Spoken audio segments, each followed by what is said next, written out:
Good afternoon and welcome. Bonjour et bienvenue. Je m'appelle Kaya Anderson et je m'occupe du Global Lab for Community Impact. Je serai le modérateur pour cette discussion sur la pauvreté de l'apprentissage. Aujourd'hui, nous voulons attirer l'attention sur la crise mondiale de l'apprentissage et sur ce qu'il faudrait faire pour mettre un terme à la pauvreté. C'est aussi la journée Mettre un terme à la pauvreté, End Poverty. Et Teach for All est un réseau de plus de 50 organisations qui collaborent toutes ensemble pour veiller à ce que, faire en sorte que tous les enfants aient la possibilité de réaliser leur potentiel. J'enseigne au sein de ce réseau, un réseau au sein desquels les parents, les enseignants, les étudiants travaillent ensemble pour s'assurer que leur communauté, les enfants dans leur communauté puissent façonner un meilleur avenir pour tous. Et donc, je suis très heureuse de pouvoir souhaiter la bienvenue non seulement au public ici, mais aussi à notre public en ligne, puisque cette conférence est streamée live sur l'Internet. Comme vous le savez, nous serons très heureux de répondre à vos questions, non seulement ici, à Washington, mais ailleurs dans le monde, parce que c'est un problème mondial qui demande des solutions mondiales. Cette manifestation se tiendra en anglais, mais Madame Koné s'adressera à nous en français, la ministre du Niger. Donc, vous devez trouver sur vos sièges les écouteurs et vous pourrez accéder à l'interprétation par le biais de vos écouteurs. Nous avons avec nous un groupe de personnalités très éminentes et je voudrais vous présenter nos participants.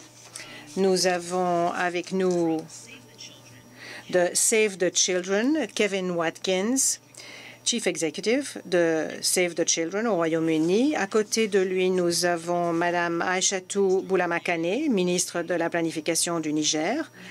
Nous avons aussi avec nous Henrietta Forêt, directeur exécutif ou directrice exécutive à l'UNICEF. Monsieur Ken Aforiata, qui est ministre des Finances du Ghana. Annette Dixon, vice-présidente du développement humain ici à la Banque mondiale. Et Monsieur Ivo Ferreira Gomes, maire de Sobral au Brésil. Il aura une histoire intéressante à nous faire part. Et puis, nous avons aussi avec nous Monsieur David Malpass, président du groupe de la Banque mondiale, et nous sommes très heureux de l'avoir avec nous aujourd'hui. Je suis très heureuse donc de inviter Monsieur Malpass à se joindre à nous ici à la tribune pour nous faire une allocution liminaire. Merci. Merci. J'ai le meilleur rôle. En fait, je peux annoncer la publication du nouveau rapport que j'ai ici avec moi. Je vous le remontrerai tout à l'heure, mais tout d'abord, bonjour à tous. Bonjour en français dans le texte. Buongiorno.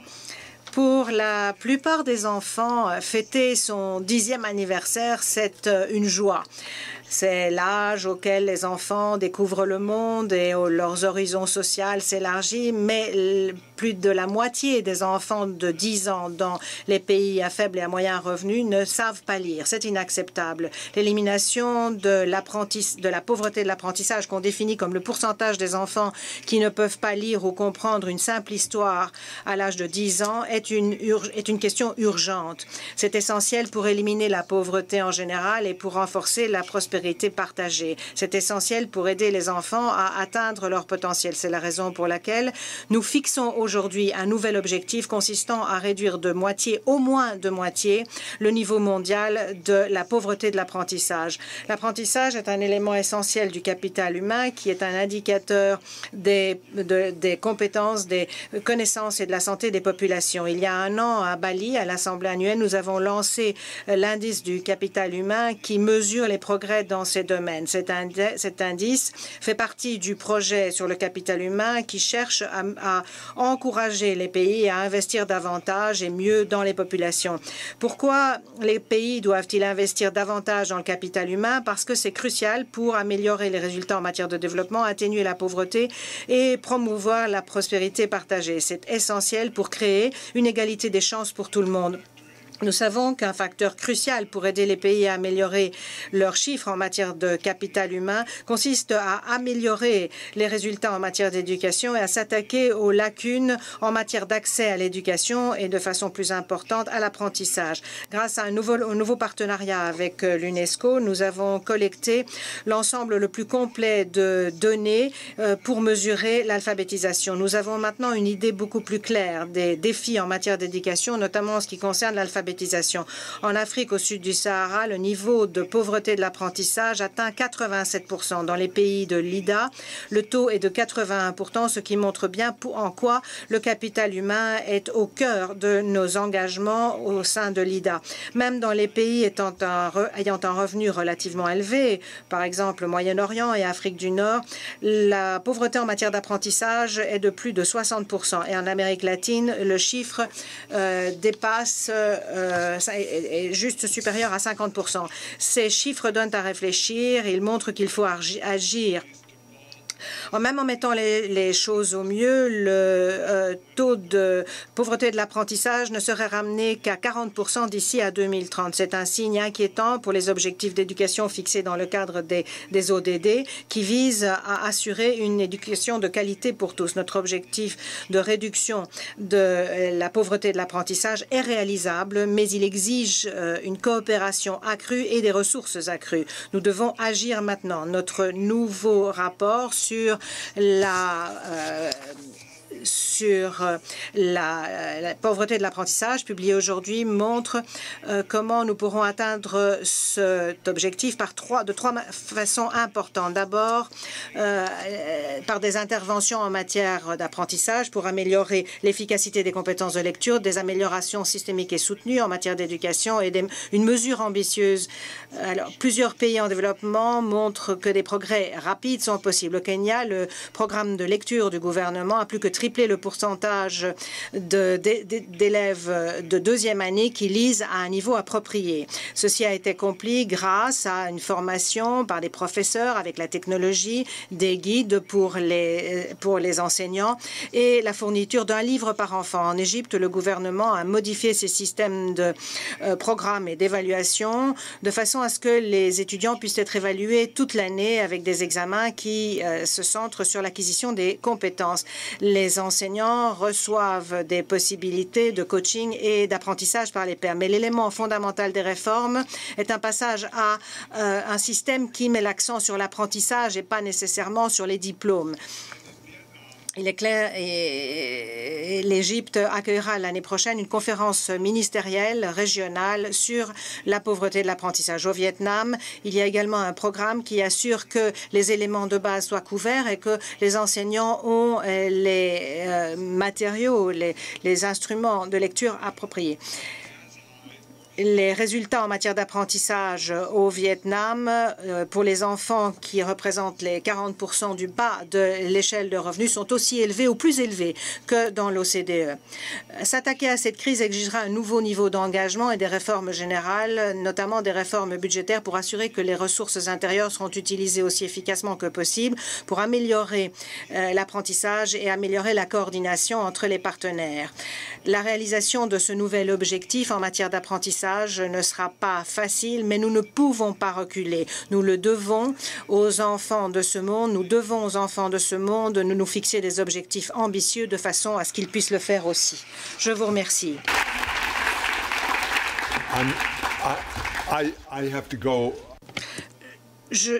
Je dois vous quitter, malheureusement, mais j'attends avec impatience d'entendre les résultats de cette rencontre ce matin. Les participants font une pause pour la photo.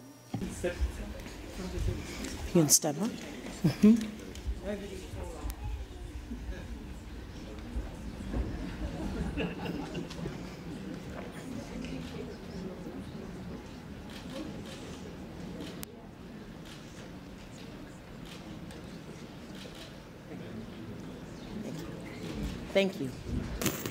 Yep. Good to see you. Thank you. Thank you. Thanks, Mayor.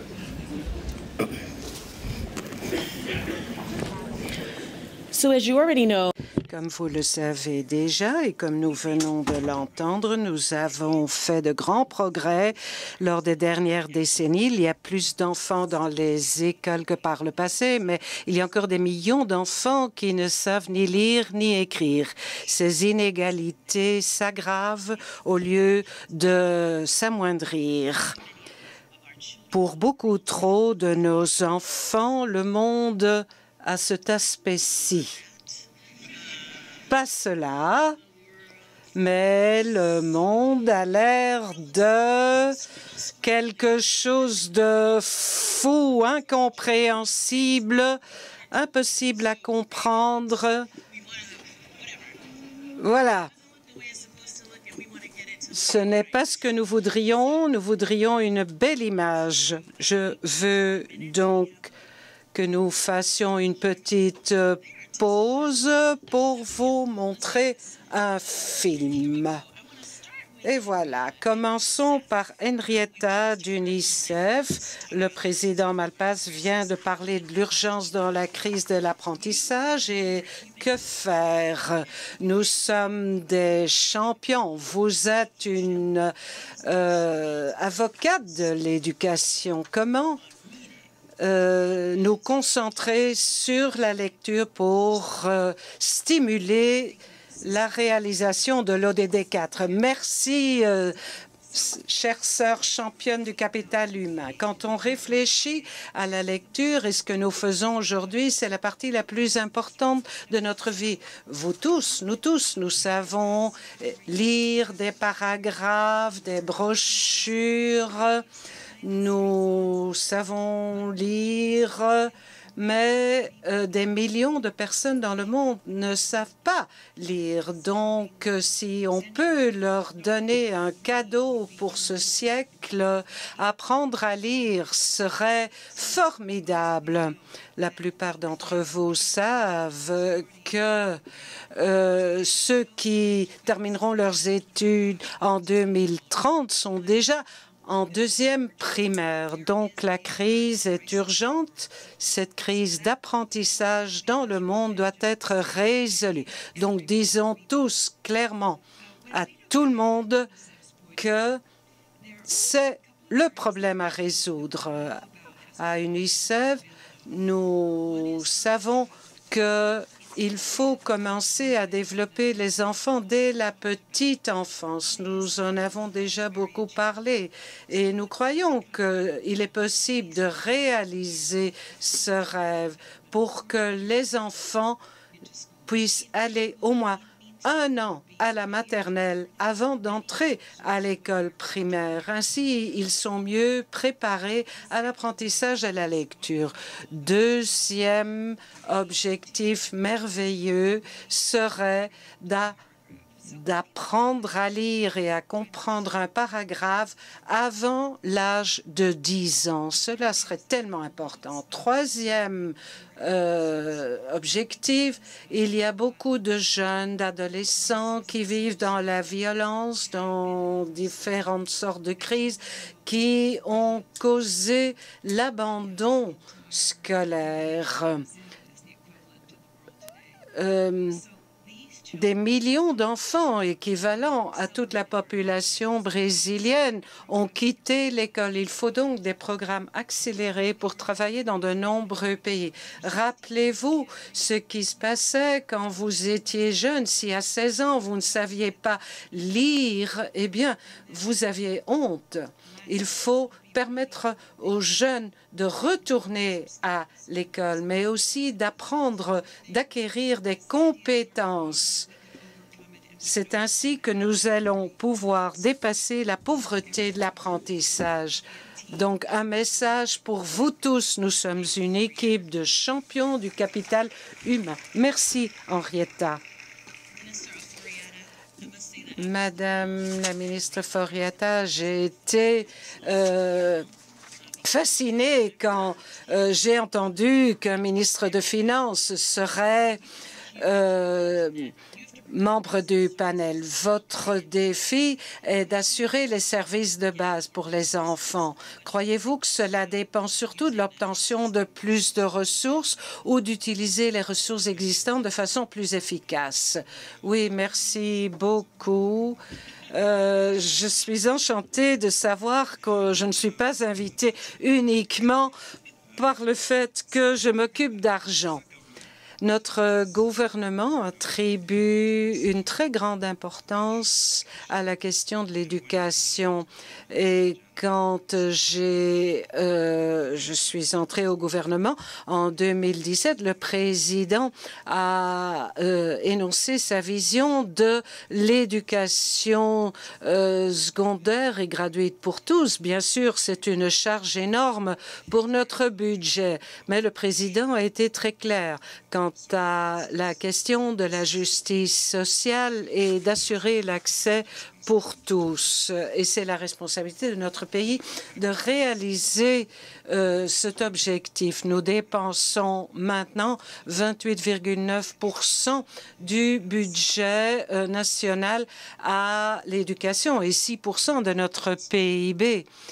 La dernière année, nous avons eu une augmentation de 20% du budget pour le ministère. Les résultats ont été surprenants. 180 000 élèves supplémentaires ont pu entrer dans l'école secondaire et plus particulièrement les dernières années d'école secondaire. Cela leur a donné la liberté de vivre une vie digne. Nous avons dû être très créatifs parce que notre infrastructure en souffre. 2,5% des recettes de l'impôt TVA est maintenant consacré à l'éducation. Mais nous devons être novateurs, nous devons trouver 1,8 milliard de dollars supplémentaires pour renforcer l'infrastructure scolaire. Je crois que le nouvel engagement maintenant réellement doit venir de nos efforts en faveur des enseignants. Mais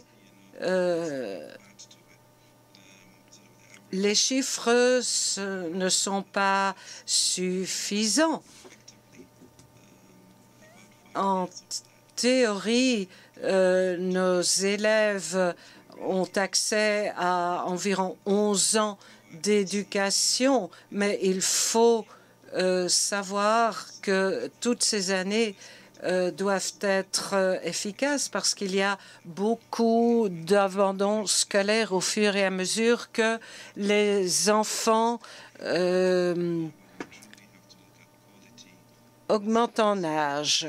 Donc, il faut se réengager dans la sociologie de l'apprentissage pour que tous les enfants aient les mêmes chances pour l'avenir. Et pour ce qui est du Ghana et depuis l'indépendance, le président Nkrumah a beaucoup insisté sur l'éducation. Nous avons donc tout un héritage de personnes déjà éduquées. Depuis lors, depuis l'indépendance, nos chiffres ont baissé un peu, mais maintenant, avec la nouvelle administration, nous voulons récupérer ces chiffres. Donc, l'éducation doit rester une priorité. Vous avez aussi parlé de créativité. Vous n'avez pas dit que vous manquez de ressources, mais plutôt que vous devez être créatif dans l'utilisation des ressources et vous avez parlé de la qualité. Cela est essentiel. Il ne suffit pas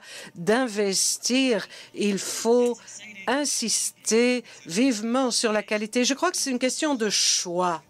Il faut faire un choix pour les gens, pour les personnes qui doivent être au cœur même de nos efforts pour la société. Ce n'est qu'ainsi que l'avenir de notre société sera durable. Oui, nous allons vous demander de faire pour nous la publicité pour le capital humain. Alors, quelle est, Sedgway, quelle est l'opinion de la banque pour avoir un impact? Je crois que nous sommes tous d'accord ici dans cette salle pour dire qu'il n'est pas acceptable. Ce n'est pas acceptable moralement, en plus que ce n'est pas une bonne politique. Le fait que la moitié des enfants de moins de 10 ans dans le monde ne sait pas lire.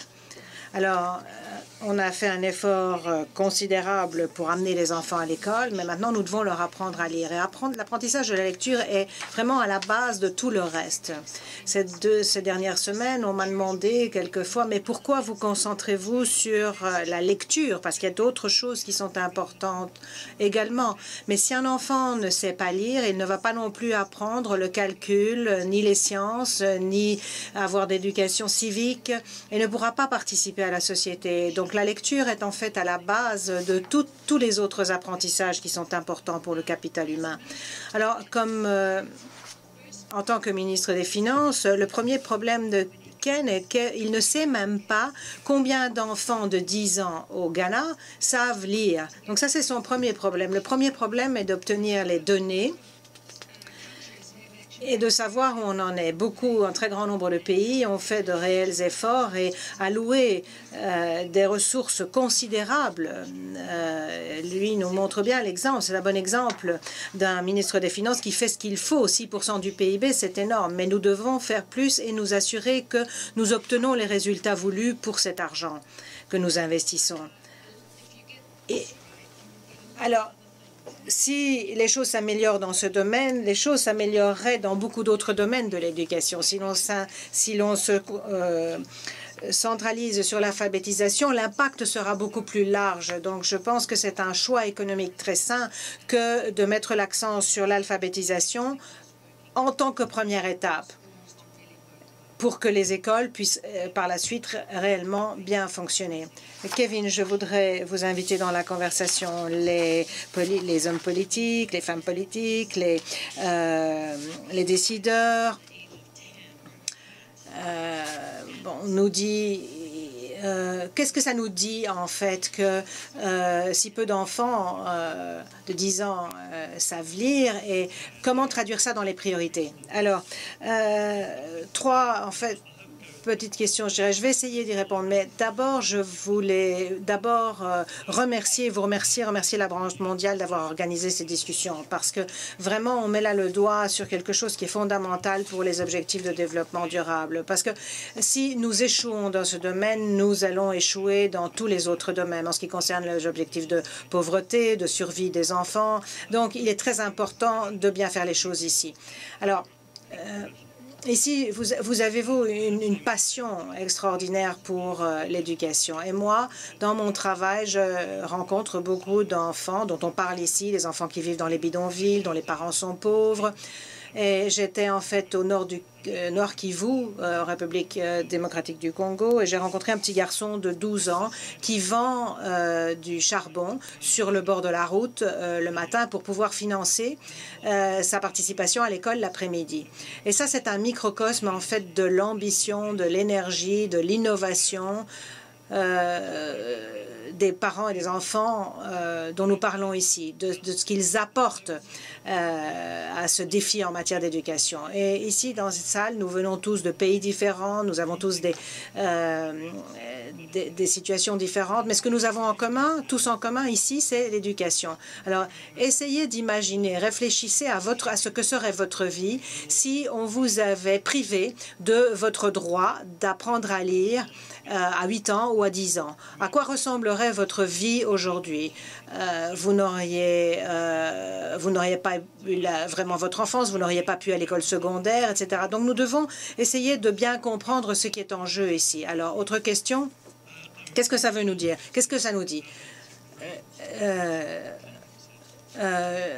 C'est très important que d'avoir des rencontres comme celle-ci, les sommets des Nations Unies, et de fixer des objectifs importants.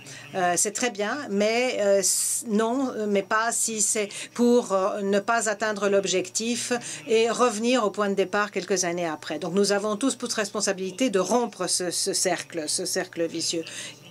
qu'est-ce qui ne marche pas bien? Il y a beaucoup de choses qui ne marchent pas bien, mais je voudrais en parler de 3 choses. Henrietta a tout à fait raison sur l'importance de la petite enfance. Les dégâts, en fait, sont faits avant que les enfants n'entrent à l'école. Un enfant sur 3 dans les pays en développement commence l'école, entre à l'école en supportant le poids déjà de la malnutrition. Donc, nous devons faire en sorte que davantage d'enfants puissent entrer dans un univers d'apprentissage précoce. Ensuite, il y a les relations entre les enfants et les enseignants. En Afrique, nous savons qu'il y a en fait une pénurie d'enseignants, d'éducateurs. Il ne faut pas simplement davantage d'éducateurs, de professeurs, mais il faut des professeurs qui soient compétents pour apprendre à des petits-enfants, qui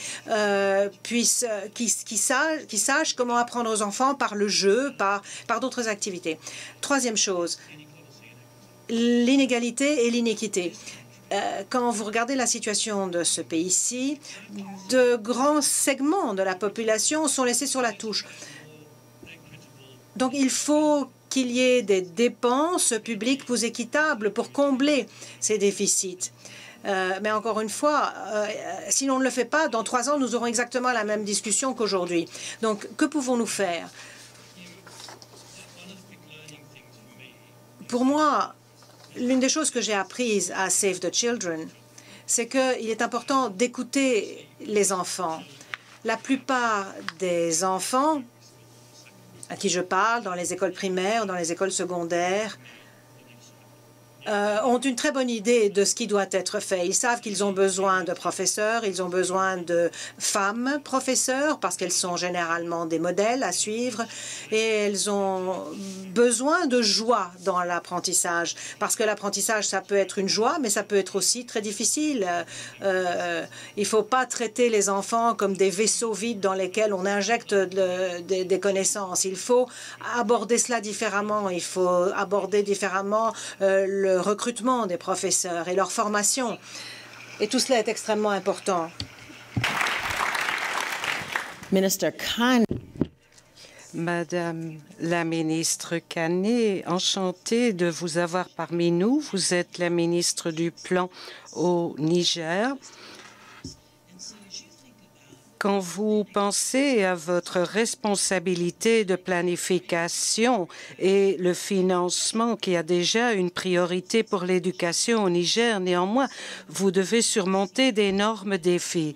Comment voyez-vous l'amélioration de la qualité de l'éducation dans votre pays? Si vous pouviez surtout parler de l'éducation des fillettes. Merci d'avance. Merci beaucoup. Je vois que dès que vous avez annoncé que je vais intervenir, beaucoup ont pris leur micro pour écouter la traduction. Alors, je vous remercie pour cette question. Je vous remercie même de nous avoir invités à ce panel. C'est un panel pour moi qui est important, crucial. C'est une question cruciale qui est en train d'être débattue dans ce panel. Au Niger, depuis 2011, nous avons fait de l'éducation une priorité. Une priorité au point où on a décidé de consacrer 25%, l'objectif, 25% du budget consacré à l'éducation. 2011. 2012, crise sécuritaire. Donc, la sécurité est venue prendre le pas sur tous les restes. Mais malgré tout, en 2018, le Niger consacre 22% de son budget, a consacré 22% de son budget à l'éducation, bien que 17% du budget était consacré à la sécurité. Donc, nous avons fait un effort énorme. Alors, mais ces 22%, bien que ce soit un chiffre appréciable, cachent quelque chose. Il cache le fait que, avec les 22%, nous ne pouvons enrôler que la moitié des enfants qui se présentent. Il y a 600 000 enfants qui se présentent pour être scolarisés dans notre pays. Mais nous pouvons, avec ces 22%, qu'enrôler que 300 000. Et c'est dans cette situation que nous avons 55% des enfants qui ne sont pas scolarisés. 55% qui ne sont pas dans le système éducatif. Déjà, ça, c'est un défi à part. pour l'apprentissage.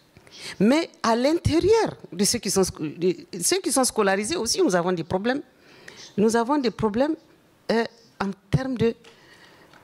une bonne partie de ces enfants ne savent pas lire.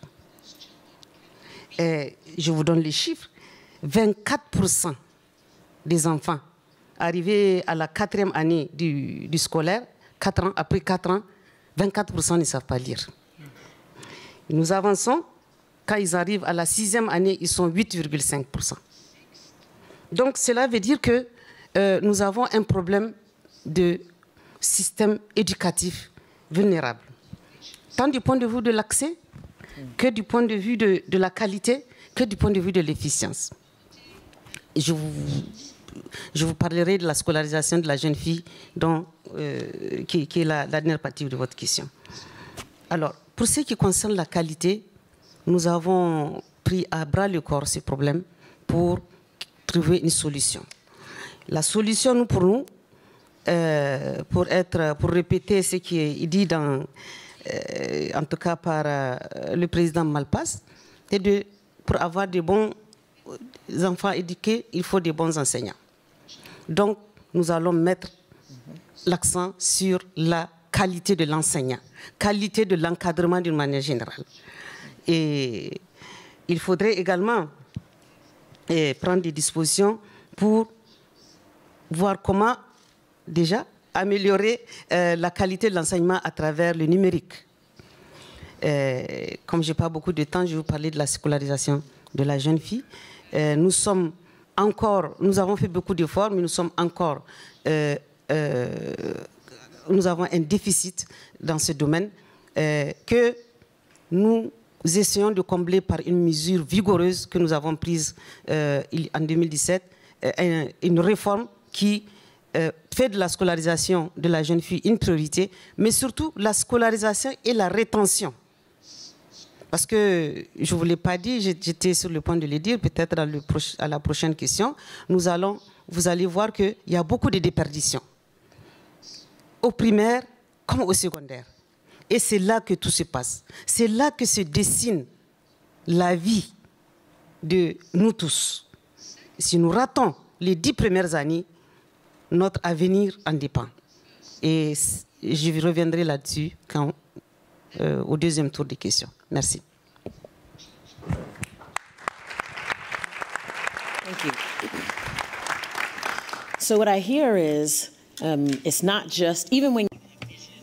Bon, si j'ai bien compris, vous voulez dire que l'éducation doit être une priorité, et même si on a une vision, même si on ajoute des ressources à un niveau significatif, on n'a pas réellement encore attaqué le cœur du problème. Il y a encore des enfants qui doivent entrer à l'école, et puis même là, il y a encore des défis. Il faut faire attention, il faut veiller à la qualité de ce qui se passe. C'est une fois même que les enfants sont à l'école, ils n'apprennent pas tous de la façon dont ils doivent apprendre.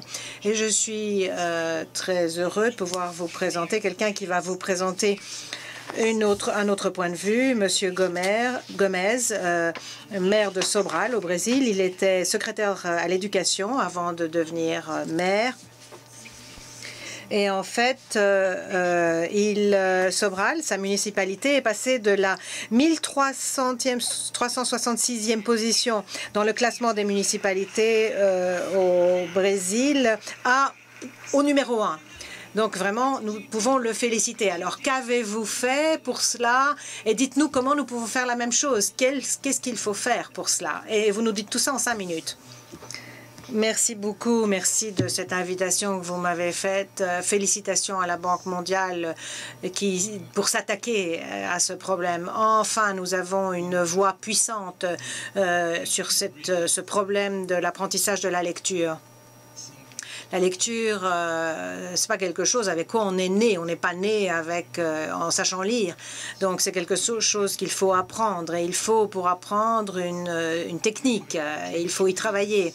En tout cas, il y a 22 ans, le groupe politique auquel j'appartiens est arrivé au pouvoir à Sobral, la 4e ville la plus importante à Ceará, qui est l'un des États les plus pauvres du pays.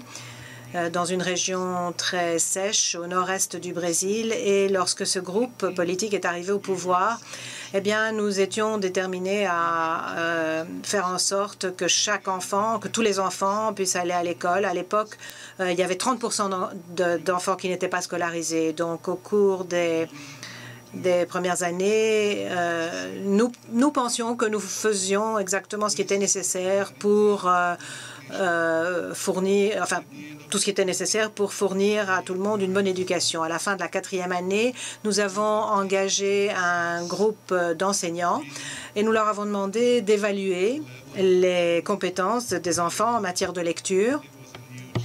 Et ça a été une énorme déception.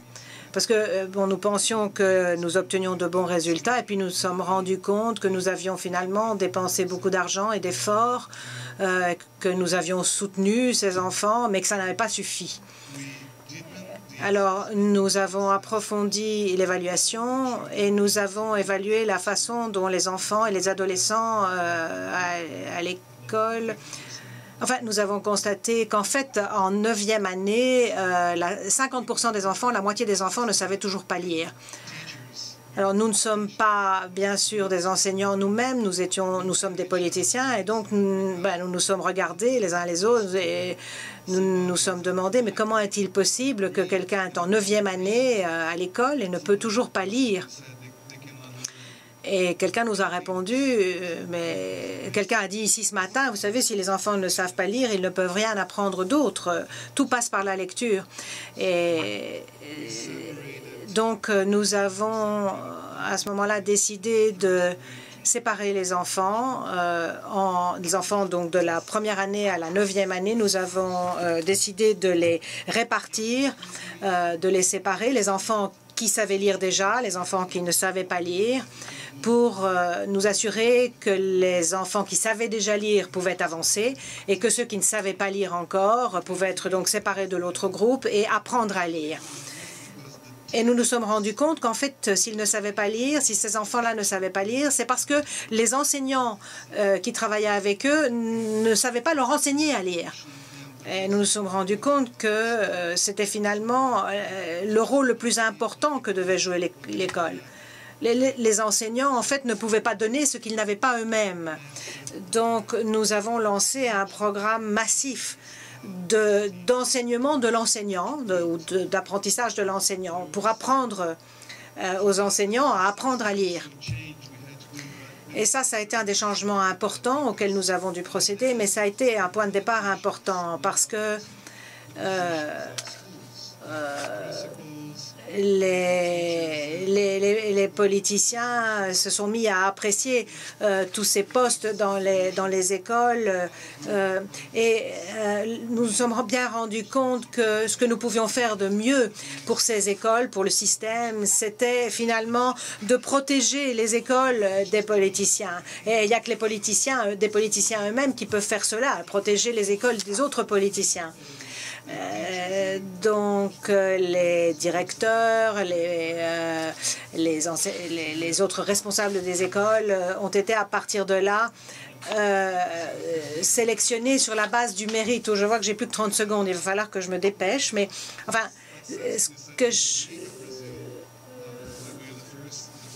c'est un peu pour ça que maintenant nous sommes à la 1re place, donc pour la 5e et la 9e année, parce que 100% des enfants, de nos enfants, peuvent lire maintenant à la 9e année.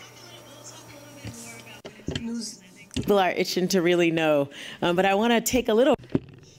Nous allons maintenant vous dire qu'à Teach for All, nous pensons que les personnes qui travaillent elles-mêmes ont souvent les meilleures solutions et ainsi nous pensons que les élèves ont souvent les meilleures solutions. Nous allons donc maintenant écouter un véritable expert, une experte, Angela, militante scolaire qui vient d'Albanie pour nous faire part de son expérience comme élève d'école.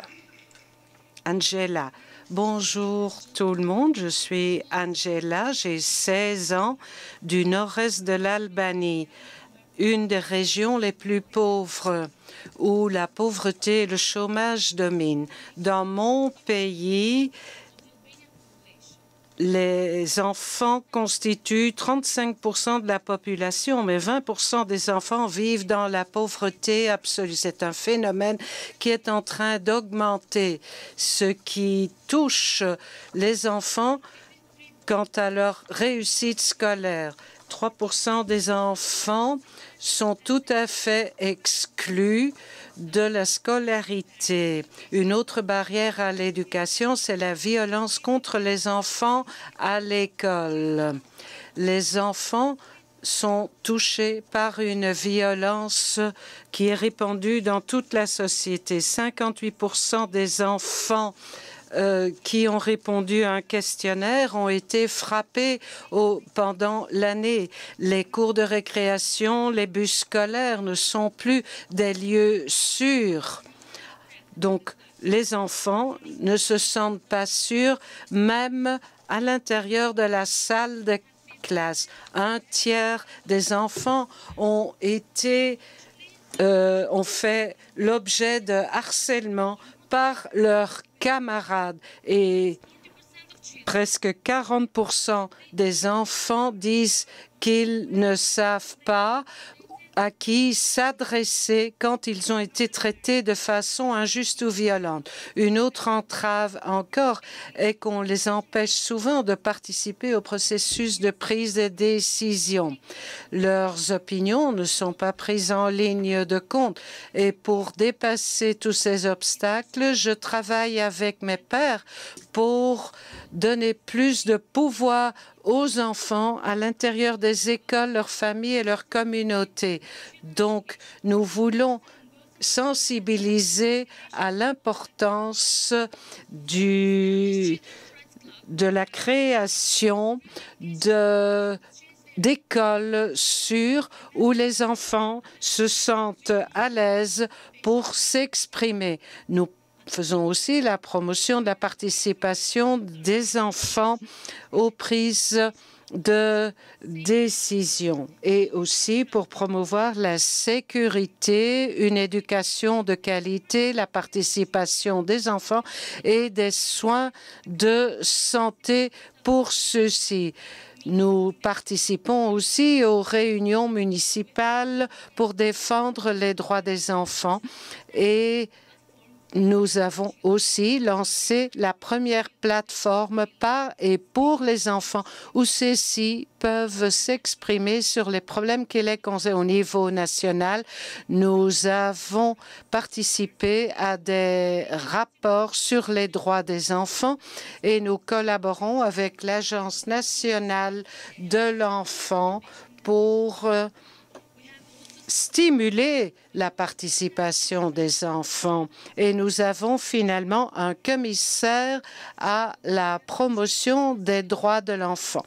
En tant qu'enfant, nous avons beaucoup atteint, mais il reste beaucoup à faire, tel que l'accès à une éducation de qualité et équiper les enfants de nouvelles compétences pour qu'ils puissent poursuivre leur éducation au niveau secondaire et universitaire et ensuite trouver un bon emploi. Le gouvernement, les autorités, les enseignants et les parents doivent tous collaborer pour assurer la sécurité des enfants en route vers et à l'école. Ensuite, les enfants, les élèves doivent pouvoir participer à tous les niveaux de prise de décision. Les politiciens et les décideurs doivent tenir compte des préoccupations des enfants.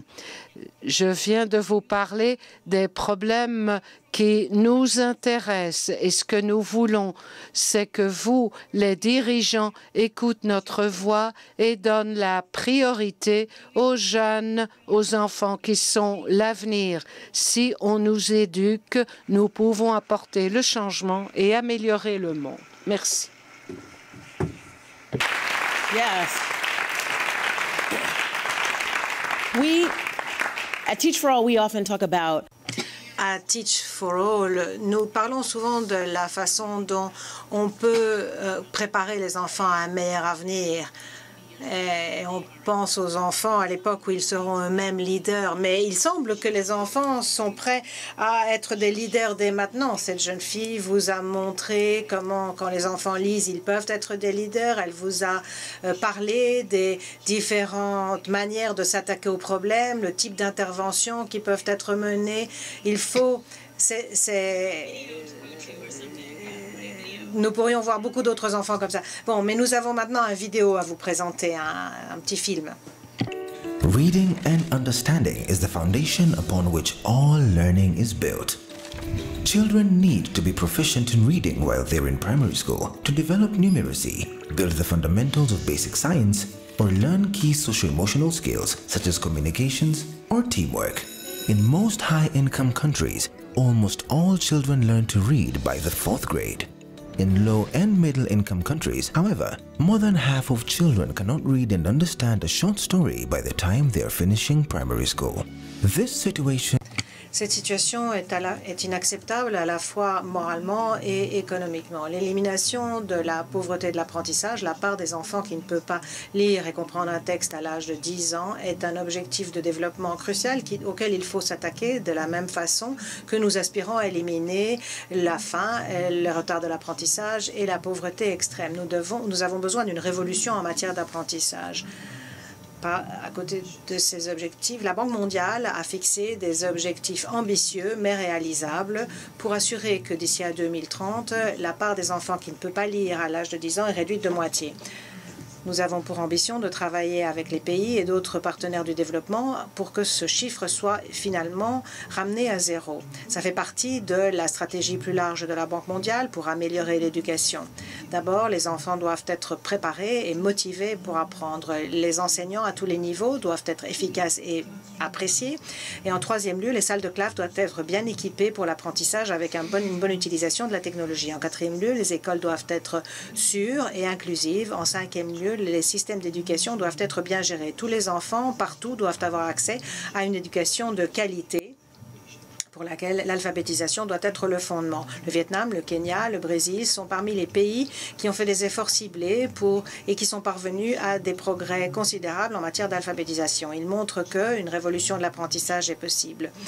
Adhérez à ce mouvement et consultez-nous à WBG Éducation. Nous devons donc faire en sorte que les choses se passent. Et il nous reste 3 minutes pour le faire.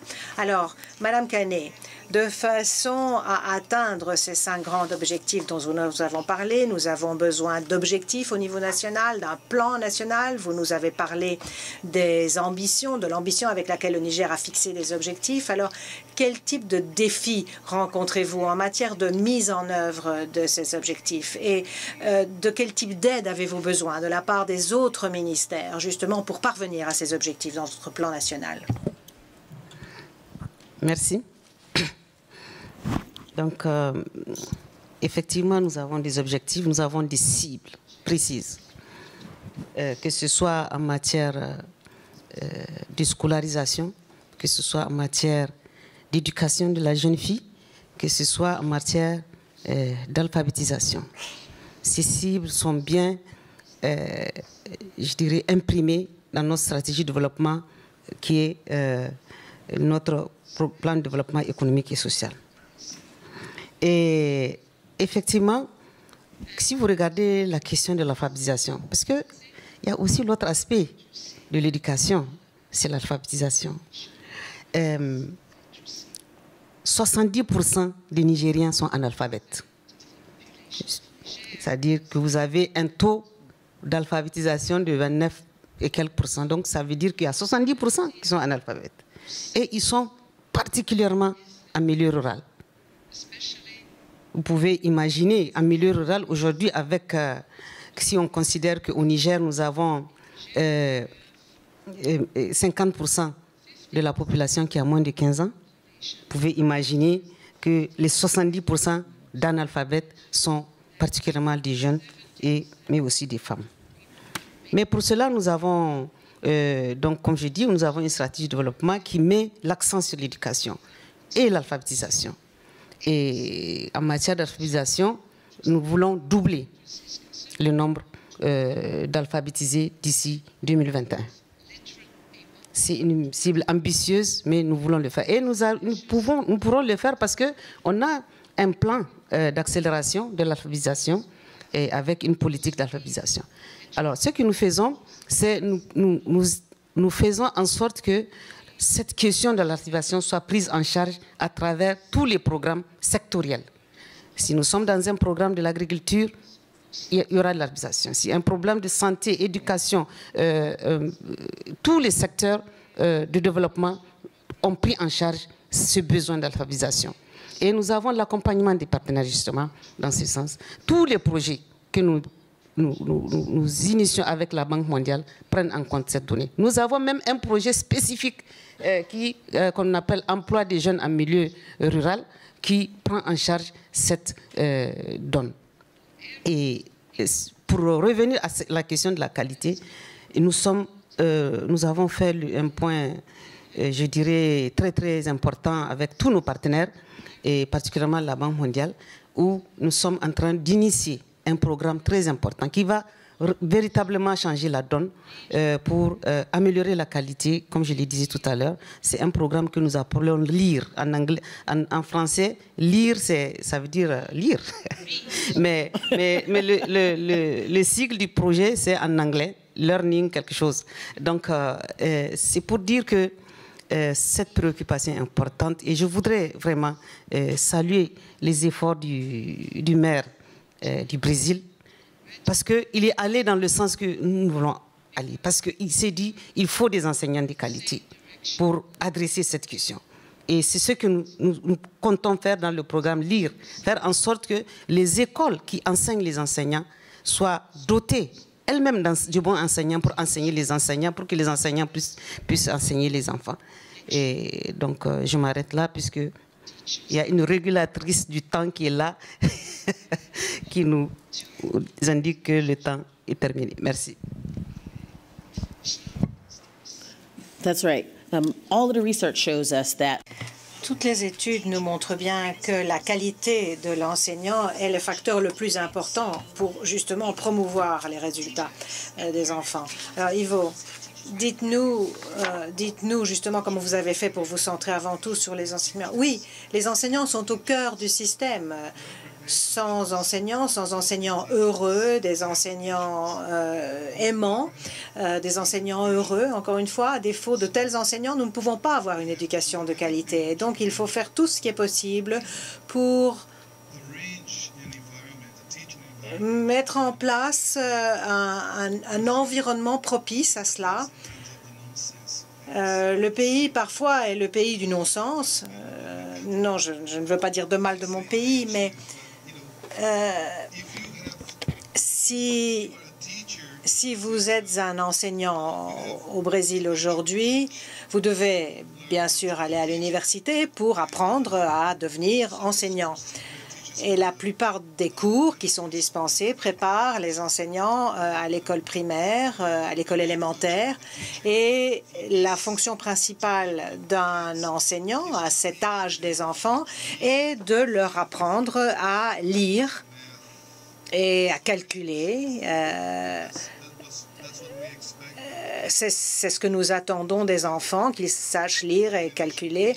À la fin de la 5e année, nous attendons qu'ils soient capables de lire une petite histoire et qu'ils soient capables de faire des calculs de base. Et, eh bien, vous savez quoi? Au Brésil, on ne prépare pas les enseignants à cela. Lorsque les enseignants sont recrutés par le gouvernement doit tout recommencer et doit repasser et de nouveau redépenser l'argent qui a déjà été dépensé pour reformer les enseignants et pour les mettre dans la réalité concrète des salles de classe, dans les zones, dans les écoles notamment, des zones rurales, des zones plus pauvres. Donc nous avons un programme permanent maintenant qui est très ambitieux et qui consiste à former les formateurs, former les enseignants sur une base quotidienne. Nous avons une école donc pour les enseignants. à Sobral. Donc, lorsqu'ils viennent travailler dans nos écoles, en fait, une certaine partie de leur temps, chaque semaine, est consacrée justement à leur propre apprentissage. Et ils doivent être formés sur les nouveaux programmes, le nouveau curriculum. Et bien sûr, ils sont payés sur la base des résultats obtenus par les enfants à la fin de l'année. C'était une bonne chose au début parce que c'était encourageant pour eux. C'était une incitation. Mais maintenant, en fait, ils sont tellement récompensés par leur propre amour-propre, par leur propre estime, qu'ils n'en ont plus besoin.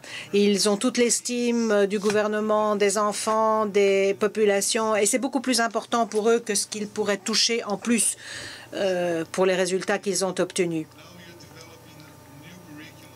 Donc, nous sommes en train de développer de nouveaux programmes en portugais, en maths et en sciences.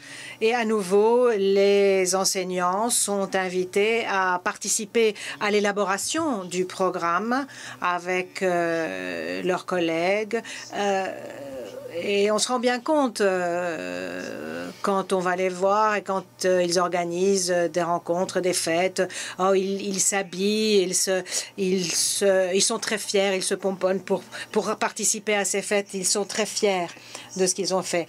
Et effectivement, l'amélioration donc des pratiques dans ce domaine est une bonne chose. Et vous avez parlé du non-sens au Brésil. Vous savez, c'est pas seulement au Brésil, c'est un non-sens international.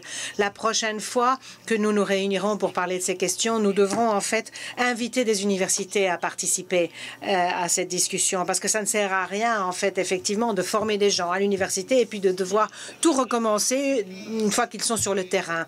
Oui. Dit Ivo. Oui, il faut le faire. Il faut inviter les universités parce que ça ne sert à rien de réclamer à corps et à cri cette chose. Le gouvernement entendait ce que nous disions, mais les universités elles-mêmes n'ont jamais entendu notre appel. Il semble que ça ne les concerne pas. C'est notre argent qui est dépensé parce que, bon, finalement, les universités, les plus grandes universités au Brésil sont publiques, donc c'est notre argent. Et malgré tout, elles font semblant de ne pas être là et de ne pas entendre. We could have a whole nother panel. Il faudrait organiser tout un panel là-dessus. Voyons. Qui suit? Kevin. Nous avons mentionné une quantité énorme de défis. Cela peut vraiment sembler impossible, mais comment coordonner au niveau international pour aborder ces problèmes? Je dirais qu'au Royaume-Uni, bien sûr, il n'y a pas de non-sens du tout. Nous sommes pleins de bon sens. Mais passons. Je crois qu'il y a certaines choses que nous devons faire davantage et mieux. Davantage de leadership et un meilleur leadership. Ce matin, nous avons eu le président de la Banque mondiale qui a placé l'éducation au cœur même du programme pour la croissance redistribuée. C'est un excellent pas en avant. Il y a Gordon Brown, champion des Nations unies pour l'éducation. Henrietta est passionnée par l'éducation. Le leadership, les dirigeants doivent être persuadés, et parce que ce sont les jeunes qui posent leurs exigences. Ensuite, il faut davantage et un meilleur financement. Il y a une brèche de financement au niveau mondial pour réaliser tous ces objectifs. Il ne s'agit pas seulement d'avoir davantage d'argent, il faut le dépenser de meilleure façon et trouver des façons dont les étudiants les plus privilégiés puissent aussi accompagner ceux qui sont les moins favorisés. Les étudiants, les élèves qui vivent dans les zones privilégiées reçoivent souvent le plus de ressources. Il faut davantage d'équité, d'égalité. Où va l'argent? Vers les communautés qui en ont réellement besoin ou pas? Ensuite, il faut davantage de données et de meilleures données. On en a beaucoup parlé, mais c'est essentiel pour combler la brèche. Dans les ODD, il y a un engagement pour pouvoir avancer le plus rapidement possible. Il faut une convergence entre les résultats de l'apprentissage parmi les pauvres et l'apprentissage parmi les plus favorisés. Et finalement, et très rapidement, nous devons mieux écouter les enfants. Tous mes collègues ici ont dit d'excellentes choses, mais ce qui m'a ému le plus, c'est d'écouter mon collègue de Save the Children. Il faut sauver les enfants. Les enfants sont passionnés et ils comprennent, ils savent très bien ce qui est en jeu parce que c'est leur vie. C'est leur propre expérience. Les enfants ont besoin de plus de plateformes pour raconter leur histoire. Ils ne sont peut-être pas experts en économie, mais ils sont experts en choses fondamentales comme le capital humain. Les enfants sont le groupe que nous devons écouter plus que tous les autres. Henrietta, comment le travail de plaidoyer sur le terrain peut faire avancer les choses? On peut faire beaucoup de choses. En écoutant Kevin, je me dis, une des choses qui marche bien, c'est que beaucoup de jeunes dans le monde vont maintenant à l'école primaire. Dans les années 50, 50% seulement des enfants allaient en fait à l'école primaire. Aujourd'hui, ce chiffre est de 90%. Donc nous avons vraiment un actif là. Lorsque nous parlons de mesures et de pouvoir défendre les mesures. Nous avons cela. Donc, encore une fois, ce qui est important, c'est que la qualité de l'enseignement n'est pas positive, n'est pas suffisante. Alors, une ou deux choses peut-être qui m'ont frappé dans le vidéo. D'abord, l'importance qui s'attache à la motivation des enfants. Ils doivent être motivés pour apprendre. Nous n'en avons peut-être pas suffisamment parlé. Et dans ce qu'a dit Kevin, nous, les personnes plus âgées, nous allions dans un système d'apprentissage où c'était très ex-cathédra, où le professeur nous parlait, on nous disait comment apprendre, etc. Et ça n'est plus le cas maintenant. C'est plus comme ça que les enfants veulent apprendre maintenant. Ils veulent un réel engagement. Ils veulent nous parler. Ils veulent. Nous, on était très respectueux. On attendait qu'on nous donne la parole. On levait le bras. On attendait qu'on nous donne la parole. C'est plus vraiment le cas maintenant. Donc, il est très important d'être motivé.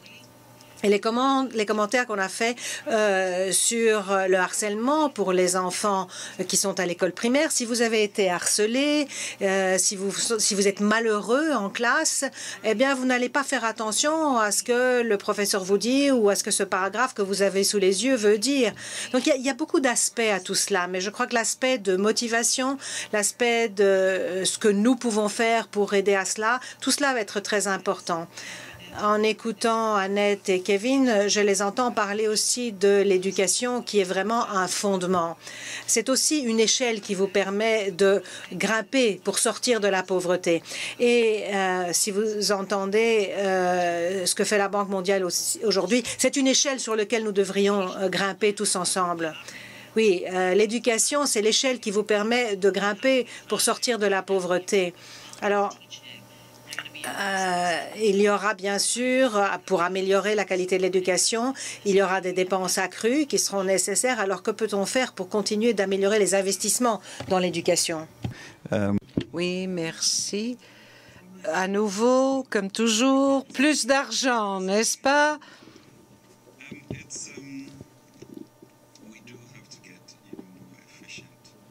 Mais nous devons travailler avec plus d'efficacité.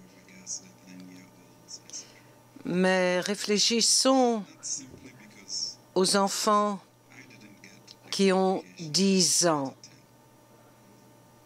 Il faut aussi leur permettre d'avoir une bonne éducation au-delà de leurs 10 premières années.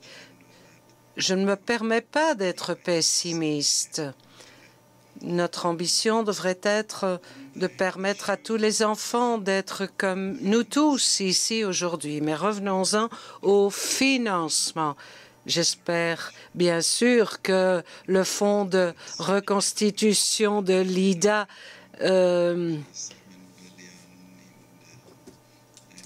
nous permettra de le faire. 37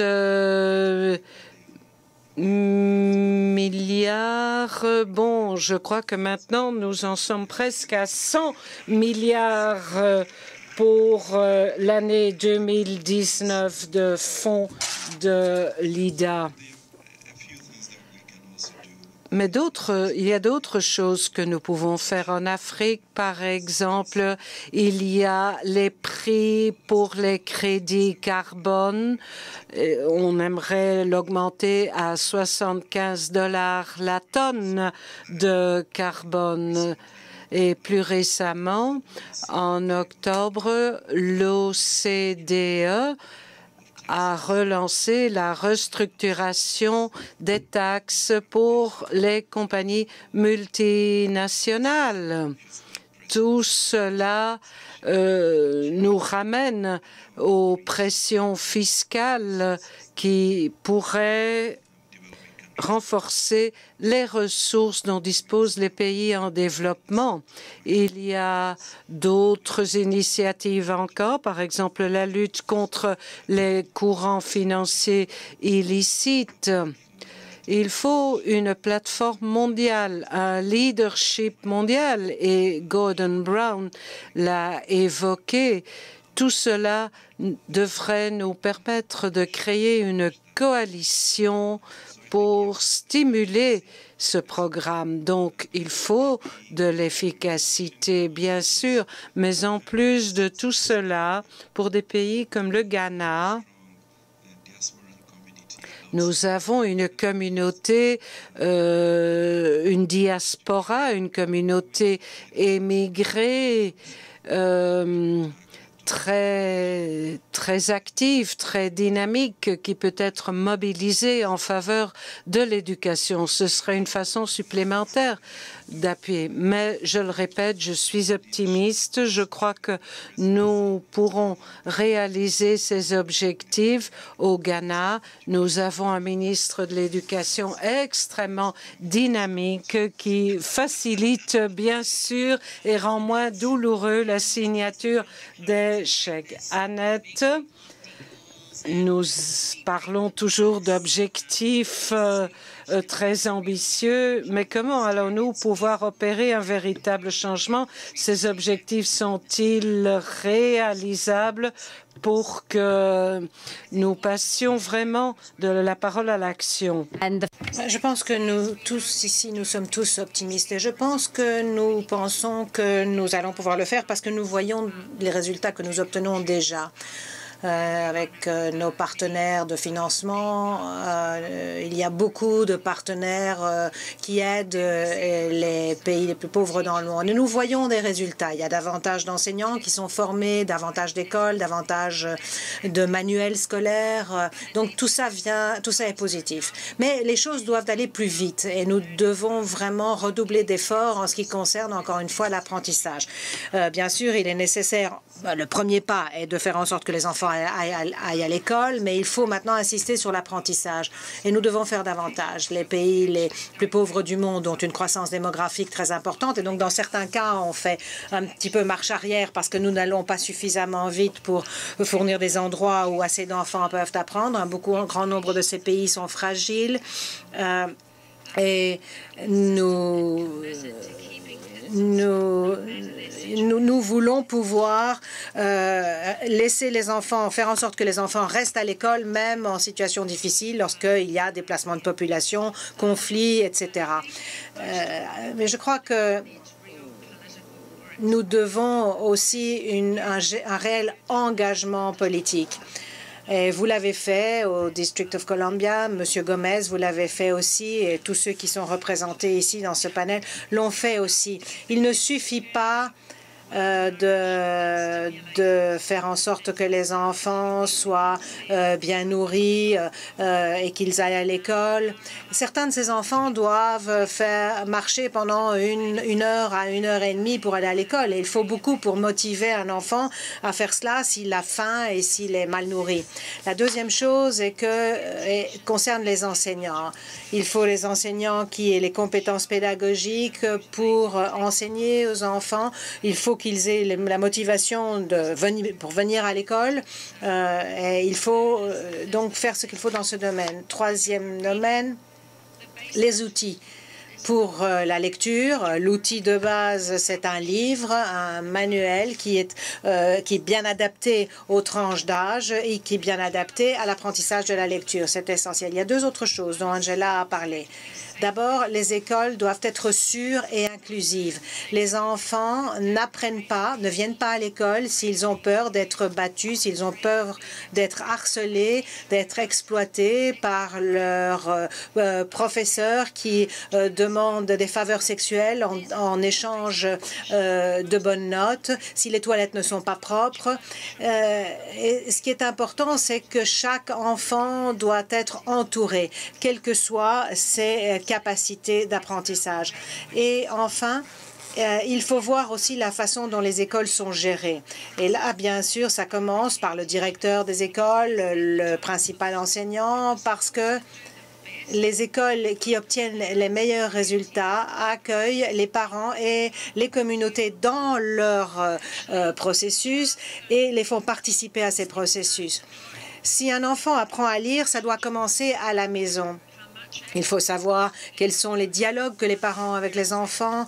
Est-ce que les parents eux-mêmes savent lire? Est-ce qu'on parle à ces enfants quand ils rentrent à la maison? Donc, il faut vraiment un partenariat. Donc, c'est tout un ensemble de mesures. Qu'est-ce qu'il faudra pour que les enfants de 10 ans, tous les enfants de 10 ans apprennent à lire? Eh bien, il faudra tout un ensemble de mesures. Et les SDD... Les SDD disent que nous devons atteindre ces objectifs d'ici à 2020, dont à 2030. Donc l'enfant qui naît aujourd'hui, ce sera l'enfant qui devra pouvoir lire à 30 ans, en 2030. Bien, merci beaucoup.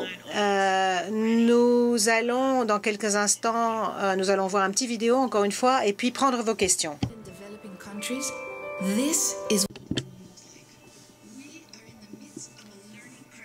Nous nous trouvons au milieu d'une crise d'apprentissage. Les enfants ne sont pas préparés à l'avenir. Notre objectif est de réduire de moitié le nombre d'enfants qui ne savent pas lire à 10 ans d'âge. L'alphabétisation doit avoir du sens pour tout le monde. Très bien, nous avons le temps pour une question. Monsieur, un membre du public, le micro, s'il vous plaît.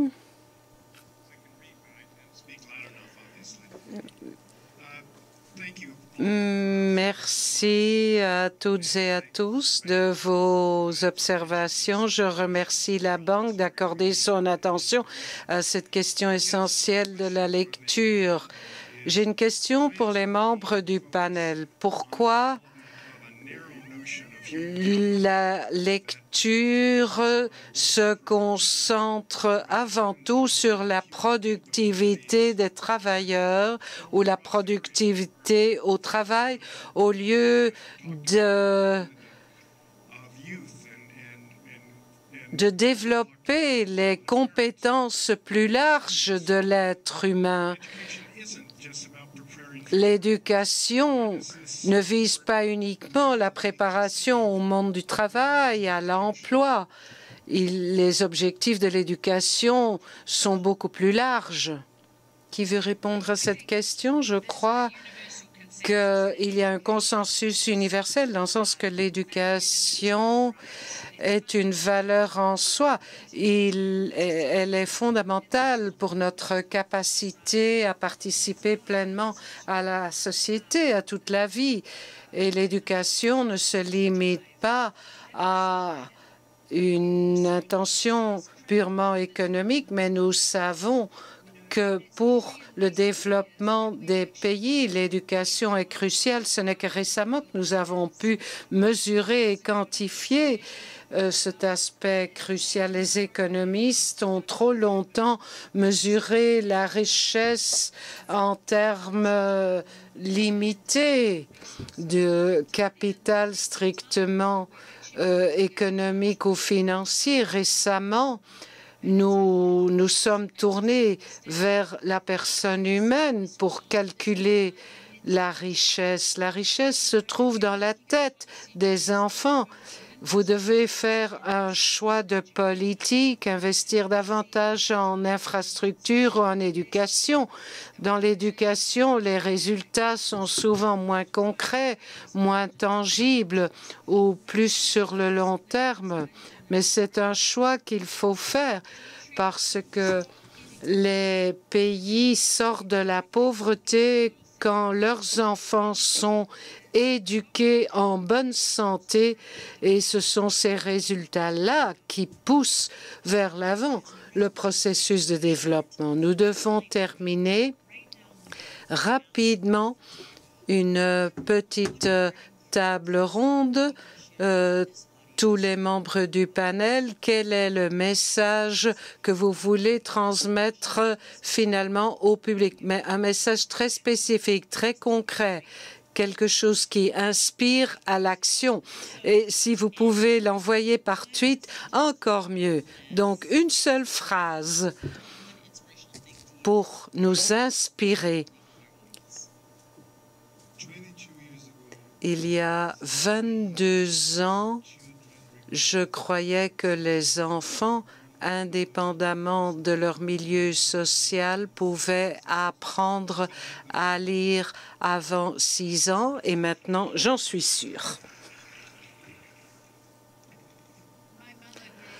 Ma mère appartenait à une famille pauvre. Elle n'a été qu'à l'école primaire, mais elle a appris à lire il y a 10 ans. Elle a souffert d'un AVC, mais elle a survécu. Et son seul handicap quand elle a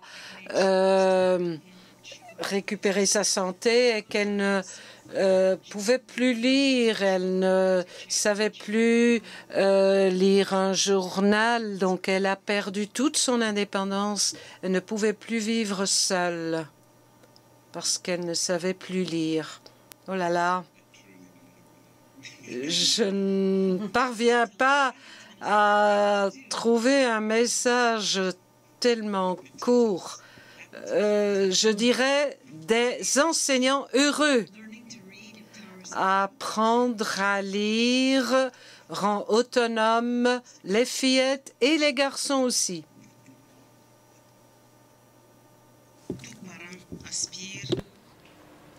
À ce que ses enfants vivent mieux que lui. Je le souhaite pour mes enfants, je le souhaite pour mes petits-enfants.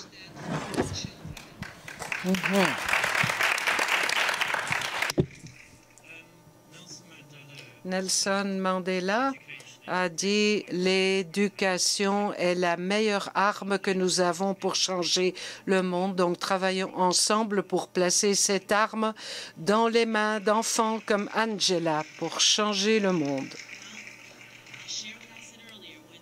Je répète ce que j'ai dit. Quand les enfants savent lire, ils savent diriger.